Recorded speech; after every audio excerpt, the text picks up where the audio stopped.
കനിയുടെ പ്രേതം തന്നെയാണ് അവിടെ ഉള്ളതെന്ന് ഉറപ്പിച്ചു പറയാൻ സിനിമയിൽ പല സൂചനകളുമുണ്ട്.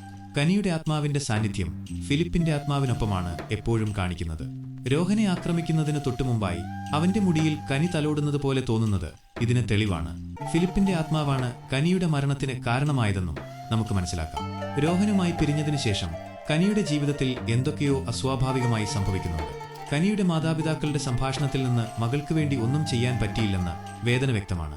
ഫിലിപ്പിന്റെ പ്രേതാത്മാവിനെ കണ്ട് കനി മാനസികമായി തകർന്ന് ഡിപ്രഷനിലായതാകാം ഇതിന് കാരണം. ഒരുപക്ഷെ വീട്ടുകാർക്ക് അത് തിരിച്ചറിയാൻ കഴിഞ്ഞിട്ടുണ്ടാകില്ല.